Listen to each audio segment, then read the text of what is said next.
Yeah, Amy has joined, I think. Amy, you may please continue. I just wanted to say that there are times when you feel connected instantly with someone, and then there are times when you feel instantly disconnected, or you wouldn't even want to build up on that relationship. I don't think it has got anything with the mood you are in for that minute, but it's there is something inside which either makes or mars that first meeting or second meeting to continue with building on that relationship. And then it is so subtle that if you are matured enough, you will want to see the other side of the person, why you are not connecting and want to connect. Has anybody felt it like this? I'm not very sure.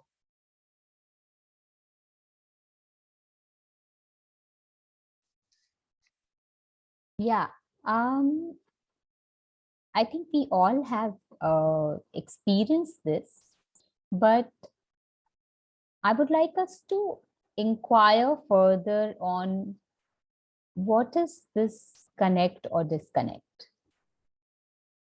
Is it possible that it is coming from? Probably from the image that you mentioned earlier. Yes, You see, it is. your image of how things should be in the first place. Yes. You haven't yet found out the image of the other person at all. Yes. But I have an image of my own self, which is existing still. Yes, but could it just be an intuitive way? Because intuition sometimes plays a lot in the first time meetings. I'm not talking about relatives. I'm not talking about blood relations. I'm not kind of relations. Yes, we need to inquire on what do we really call as intuition.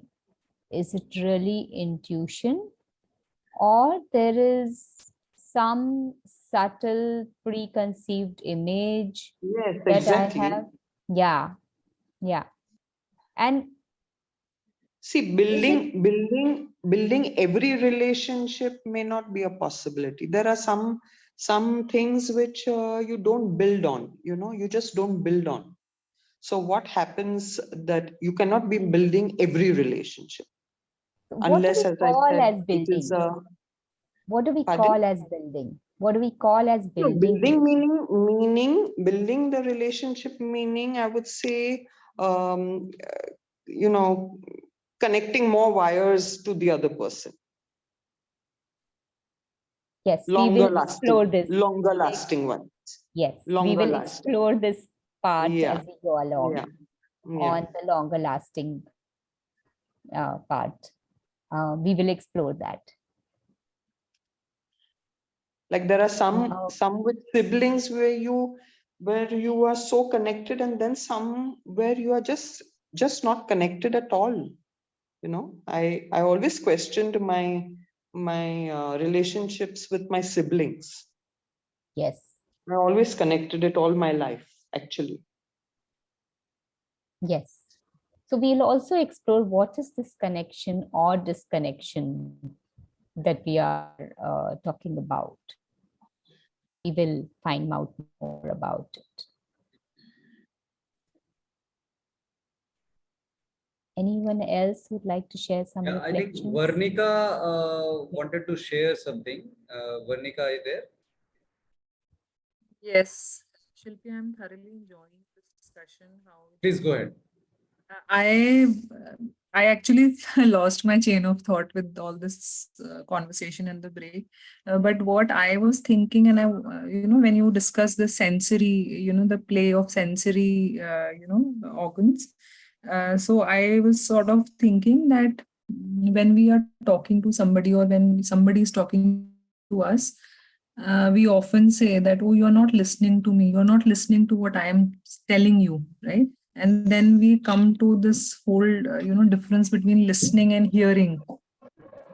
Right. So I think, is it that when we are saying that, oh, you're just hearing me, what I'm saying, and reacting based on that, it's more to do with the image that one has already, a preconceived image that one has.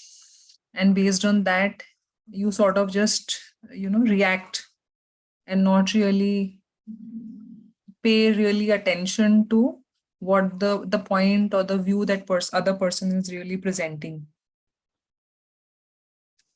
Do you feel that, um, um, you know, I'm also doing it sometimes?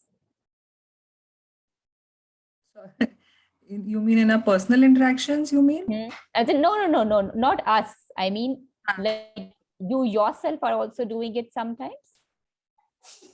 Yeah, because when you were right now talking, you were presenting, I was actually thinking of certain situations or some instances wherein, people react in a very strong manner. It's then because then you are so full of emotions in your head that you actually stop listening to what the person is saying, and you are just playing it out based on your image or the preconceived notion that, or the perception that one has in their head. Yes, yes, yes. So we will understand this further. Should we go along? Yeah, please, let's proceed, then explore together. Let's say these points will be covered, I think. Yes. So what really is the relationship, and with whom does it exist, and how does it exist? We are actually structurally designed to form relationships with every entity in this universe. Our survival and thriving in this world of every entity, not just human beings, but every entity, it depends on the connections that we make with our surroundings. So that's really a fact. We see this right from these talk about these whales which are lonely, and they are they are going through a lot of physical problems with, we don't know whether it is associated or not, but they are, there is every and we see that in our interaction with animals, with with with plants. So it is really, we are structurally designed to form relationships with every entity. But how are those relationships? We are not there. When we say, when we say that uh, we cannot connect, we cannot have a relationship, and we cannot invest in every relationship, actually we are talking about looking at them as relationships which are dependent and with attachments. But actually the real relationship is uh, relating with everything and everyone wherever we are. And then there is no exclusivity of certain specific relationships. There's no this relationship is only the most important, or these are the most important relationships. Because wherever we are, with whosoever, with whatever, it could be right from an and to to say a celebrity. With my own understanding, I relate to the person, and absolutely the same with the family and friends as we recognize them. So there is, yeah, so there's no looking at certain relationships with exclusivity. These are just some examples of how, I mean, it may not really be intense, but we just to look at it, how various relationships in this world happen. We are connected to everyone and everything. So what is the role of verbal response in a relationship? As we discussed, the real experience of a relationship is way beyond the opinions and images that we carry. So the verbal response is only about ideas, and they may state like partial facts in a relationship, in any interaction. Do the relationships have a beginning and an end? It may come across as they have a beginning and an end, but they are actually only evolving at a sensory level. There's no real beginning or an end. They're only evolving. They come to our notice during a certain point of time. Does my relationship with my grandmother exist today, even if she's no more? Yes, because I have the presence of her in me. Do I have the presence of maybe a smallest of the ant?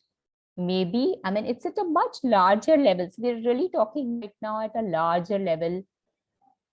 The relationships which exist all across everywhere in the existence. And then a note about physical intimacy.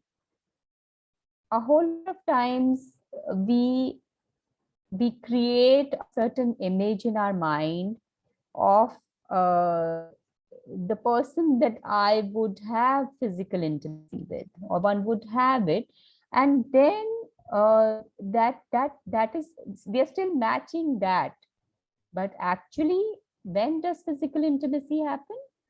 It's a natural mutual progression of a relationship.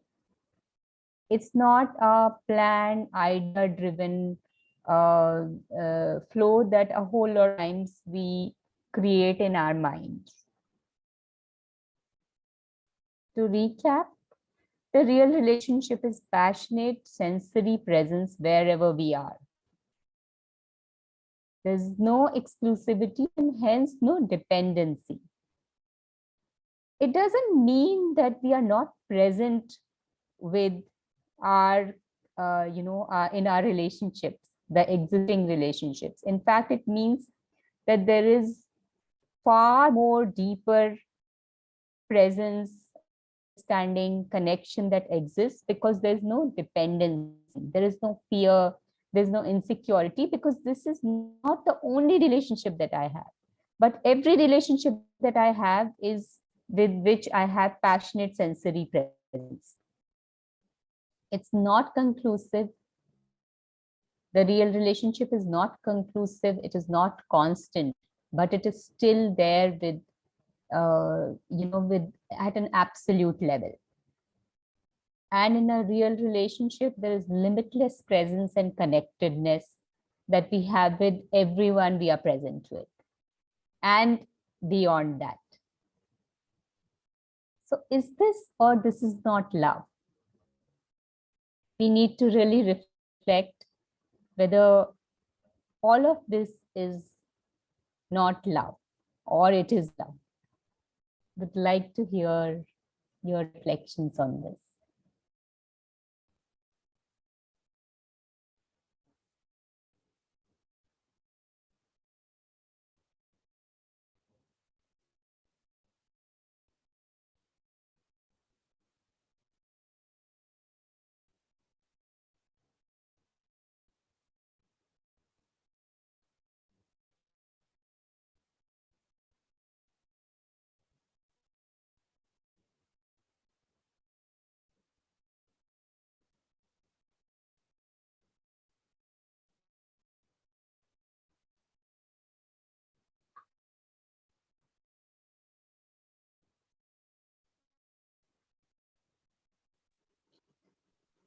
Shilpy, Yeah.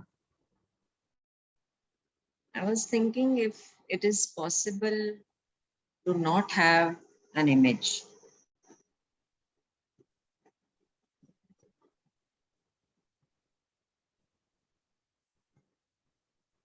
What I'm exploring is that I can be observant of the image that I have, and then I also find that it's a natural process that a whole lot of times the image gets formed, but the more we are observant of it, at least some of them may start dissolving.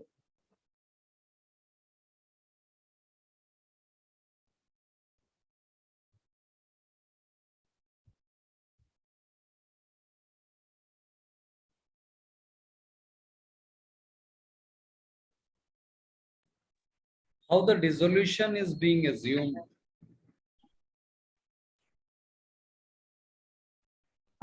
We observe that when we see them, when we are able to see that this is the image that I have, uh, um, its stronghold over me starts weakening So are you saying over that my when I experience. see that it is my creation, then I Hmm. see the artificiality of it. Hmm. It dies down on its own. Are you proposing that? Yes, it gets blurred. At least I'm able to see more than just the image that I have in the real experience, if I know that this is the image and this is not the whole. Yeah, Tanmay, you were saying something. You unmuted. Yeah. Shilpi, your last question was whether it is love or not love, right? Yes. I feel, yeah, relationship, yeah, it is love. And one more thing came in my mind. See, relationship with plants, animals. It won't change. We always love plants, animals. I feel because they are not talkative or they don't give back in human being, if we say something, if some reaction comes, if it is maybe positive or negative, we judge something like that. With human being, it keeps changing. Relationship keeps changing.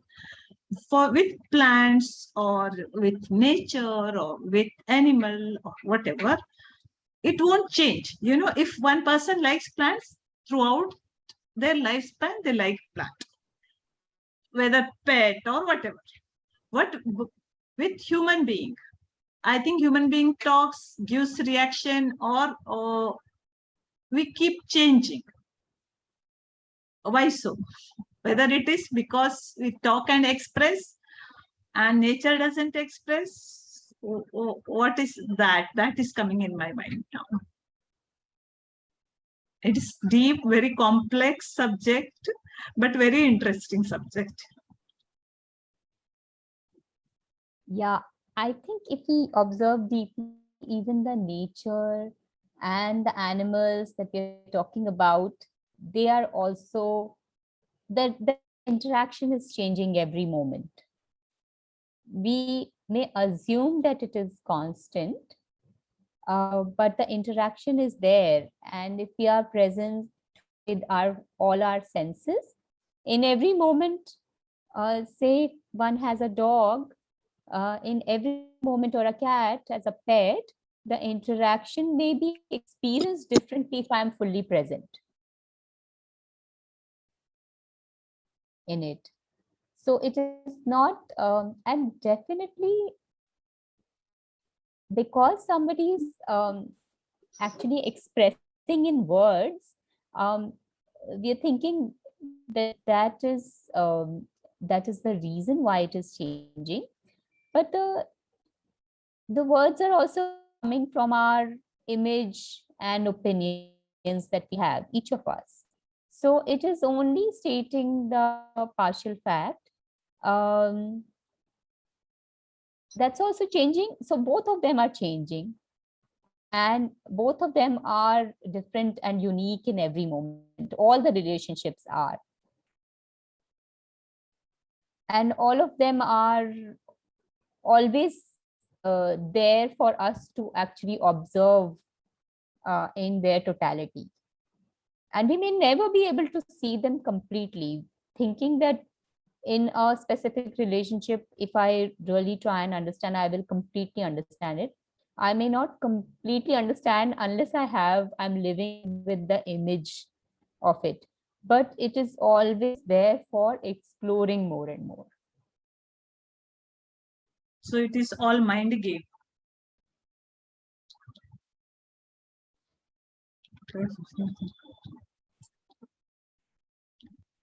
Thank you so much. Thanks. Yeah, let's proceed. Yeah. Yeah. So can we start looking at relationships in a fresh way? Can we look at it? You know, is there a way to look at relationships being completely present with all our five senses in an agenda-less way?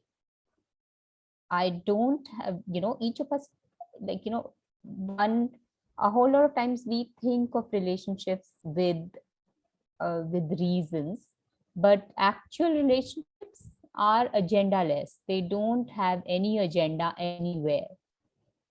Can I observe the baggage of past imagery that I'm carrying all the time?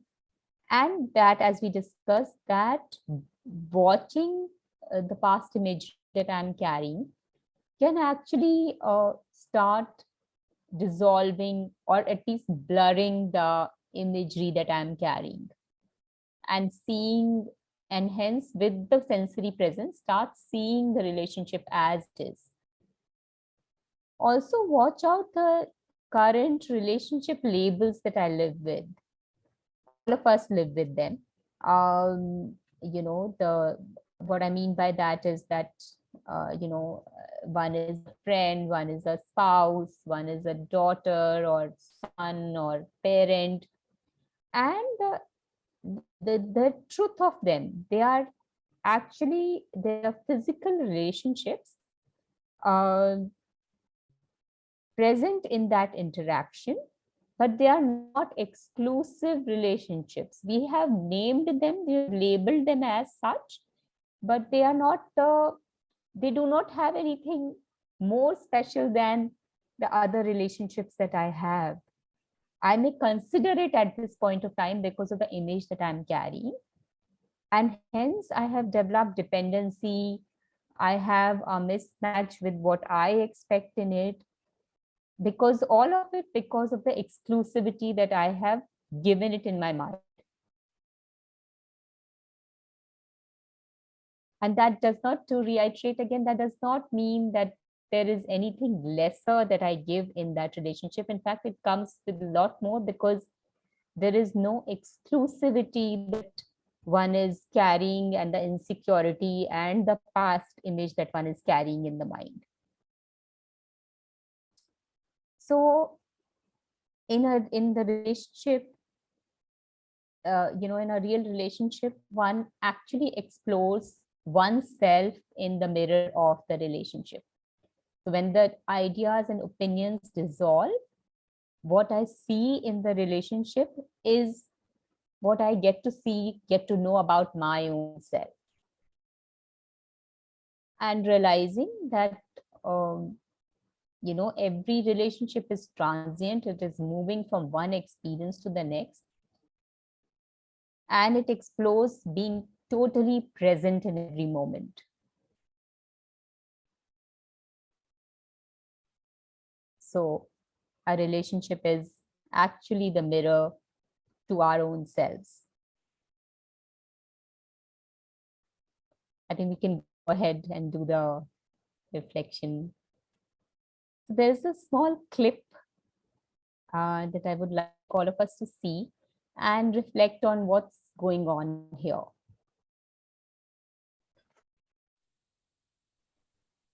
Mm.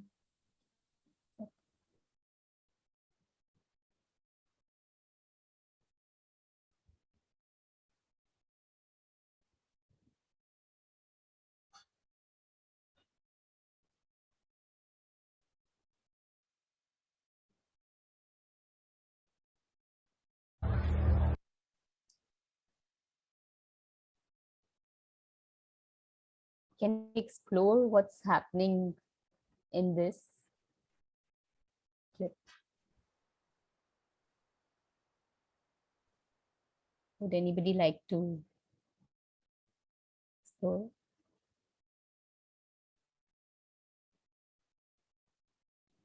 I think a relevant comment from Varnika, which we have missed in the chat, where she writes, but then how do you figure out the whole if the image on which we operate is only part? So this particular individual who reacts, as we see in the clip, is definitely reacting on the basis of his own image. But definitely a question that came up, that can we ever figure out the whole? Shilpi, you take. What do you think, Varnika?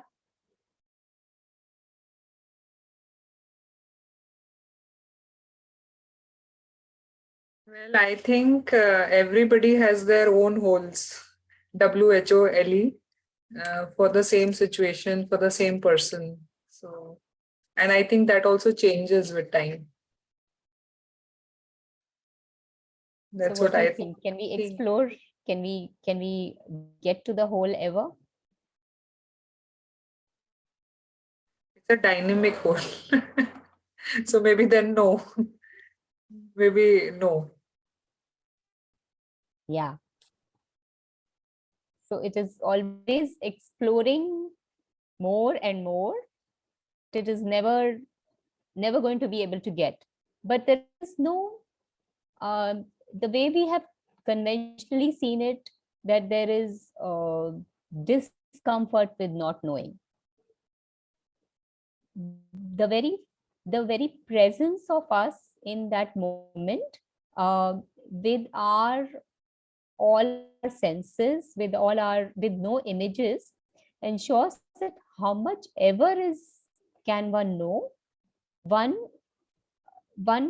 finds keen interest in knowing that much, and in every moment that is what is happening. So there's no feeling of insecurity or feeling of incompleteness in not knowing that, because the presence is complete. I think that's the reason why when all of us in different ways and means are asking you, how do we figure out, then what is the way? That itself explains what you're saying, isn't it? Yes, it's exploring at each of our own levels, with being observant of the image and opinion that we are carrying. So if we become observant of that itself ensures we start exploring it more and more. The topic is such a vast topic, it cannot be covered in 1 hour discussion ever. So I'm really compelled to share the time, that 7 minutes are left. Yes. Yeah. So we'll just complete it. We may share our observations about this clip and about anything else, otherwise also on the chats. And also, we have these inquiry sessions very often, so we can come back to them to discuss further. So moving on, this is actually one of the last slides. Can we start being present completely versus the ideas and thoughts that we have? Can we observe the relationship with each and everyone versus exclusive people? Can we come in our relationships, in our experiences, with tentativeness versus concluding things? And can we look at self and whole as is versus the images that we have? And as J. Krishnamurti would say, a relationship is a process of self-revelation, of self-knowledge. Let us keep exploring in all our relationships. Thank you, everyone. Yes, Swanika. No, I was clapping for such a wonderful That was not a raise hand, that was a clapping. clap.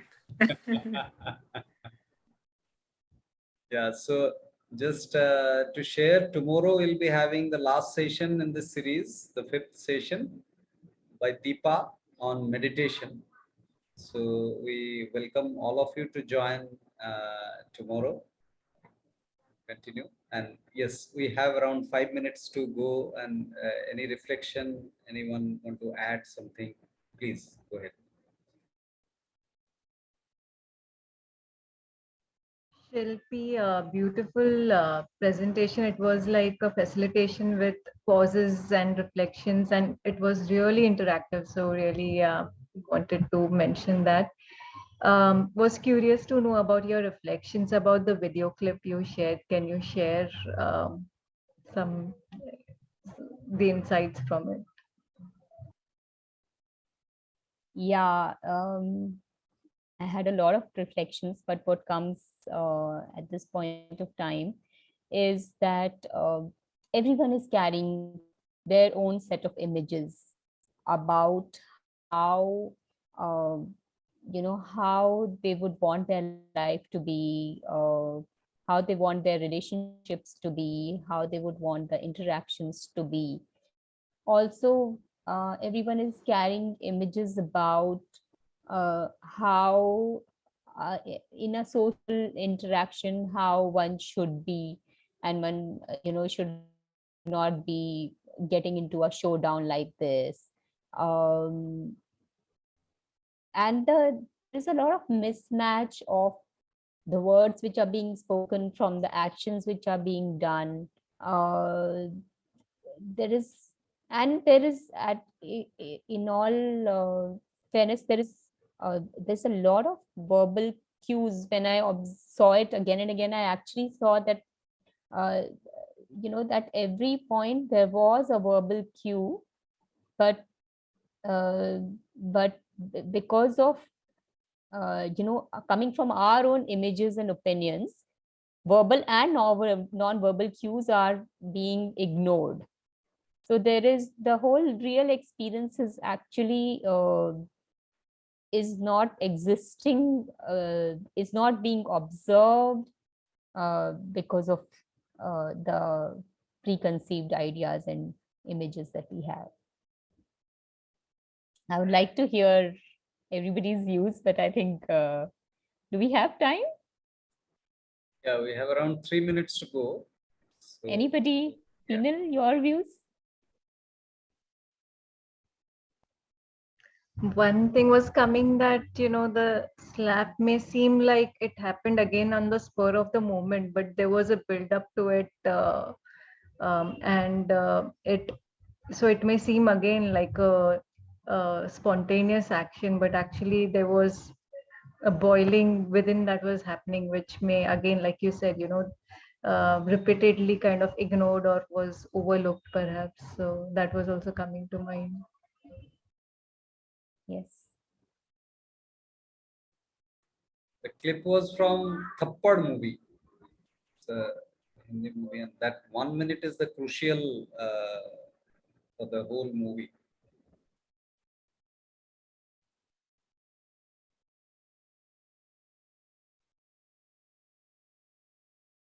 Somehow Harmeet. the clip also narrates as to how the discord, I don't know how to say it.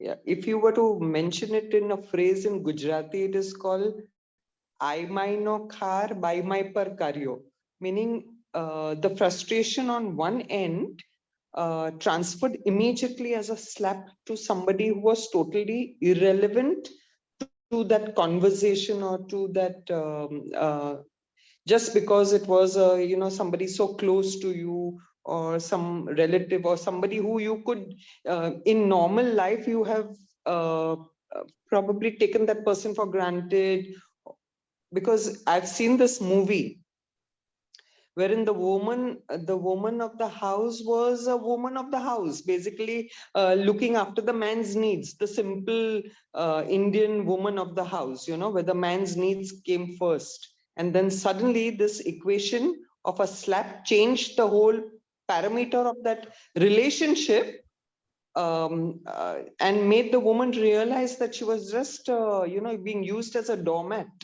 all along. Probably, do this, do that. She was looking after the mother-in-law, all the man's needs. So is that what the whole frustration is, that the focus shifted so quickly to the person you could slap, Yeah. We have few It seconds to was go, and we are connecting again tomorrow 7:30 with the topic okay. meditation. Shilpi, wonderful effort, please. I loved it. Thank you so much. Yeah. And thanks all of you See for you. joining. Yes, Thank thank you so you. much for Thank you joining. so It much. was amazing. Opened up a lot of thoughts for me. Thank you. Thanks, Harmit.